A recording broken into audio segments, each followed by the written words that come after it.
एक दिन की बहू। आ गई मेरी बहू। देखो तो कैसे गहनों से लदी हुई आई है मेरी बहू। हाँ माँ जी, ये गहने बहुत भारी हैं। मुझे तो समझ में नहीं आ रहा। एक काम कीजिए ना, मेरे सारे गहने आप रख लीजिए। अरे बहू, तूने तो मेरे मुंह की बात छीन ली। हे भगवान, कितनी संस्कारी बहू दी है मुझे। ऐसी बहू पाकर मैं तो धन्य हो गई। अब पूजा अपने सारे गहने उतार कर अपनी सास के हाथ में पकड़ा देती है। इतने कीमती गहने अपने हाथों में देख सीमा की खुशी का ठिकाना नहीं रहता। मेरी खाली तिजोरी भी अब गहनों से भर जाएगी। बहू, तू तो साक्षात लक्ष्मी बनकर आई है। मुझे तो तुझ में लक्ष्मी का रूप ही दिखाई दे रहा है। माँ जी, आप भी ना न जाने कैसी बातें करती हैं। मैं इंसान हूँ और इंसान को भगवान का दर्जा देना सही नहीं है। अरे बहू, जो सच है मैंने वही तो कहा है। इतना बोलकर सीमा जैसे ही गहने लेकर तिजोरी में रखने जाती है कि वो देखती है कि उसके हाथ खाली हैं। लगता है मैं सपना देख रही थी, पर मेरा सपना तो बहुत जल्द पूरा होने वाला है। इतना बोलकर सीमा सोफे पर आराम से बैठ जाती है।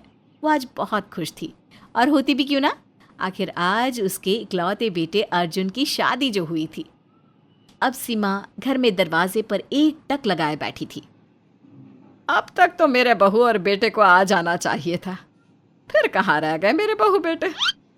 वो ये सब कुछ सोच ही रही थी कि तभी अचानक से घर की डोरबेल बजती है। वो जल्दी से दरवाज़ा खोलती है। दरवाजे पर उसकी नई नवेली बहू पूजा और बेटा खड़े थे। आ गई मेरी बहू। कब से मुझे इसी दिन का इंतजार था। आखिर मेरे घर में मेरी लक्ष्मी आ ही गई। वो सब तो ठीक है माँ, पर हमें अंदर तो आने दो। कब तक दरवाजे पर ही खड़ा रखोगी? हाँ हाँ, क्यों नहीं। मैं अभी रसोई घर में से पूजा की थाली लेकर आती हूँ।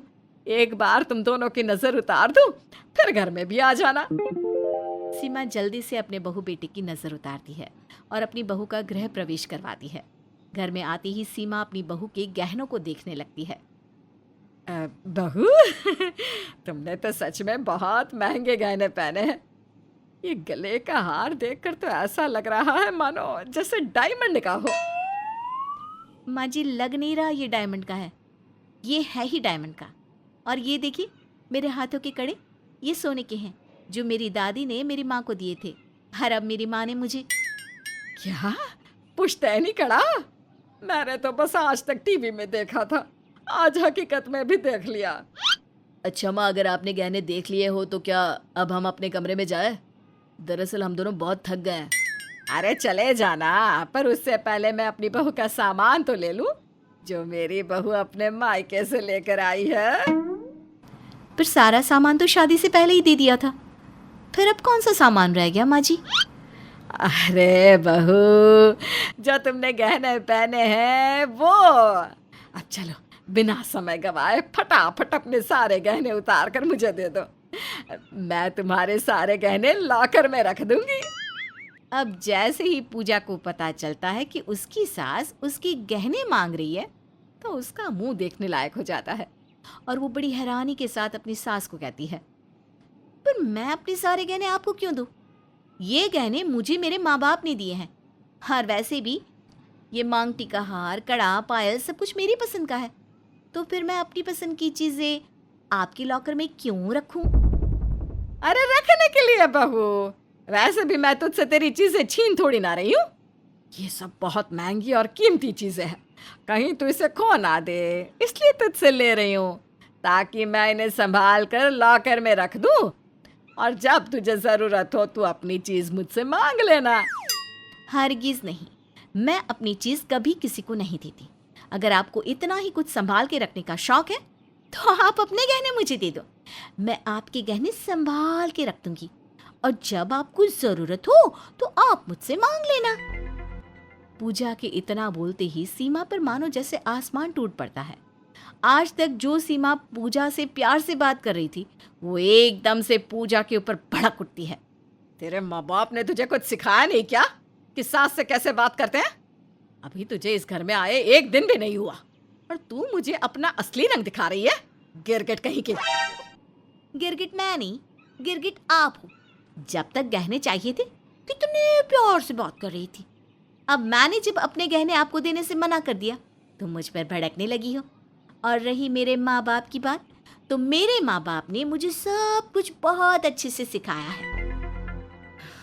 देख रहा है बेटा, आज की आई लड़की किस तरह से तेरी माँ के सामने जुबान चला रही है।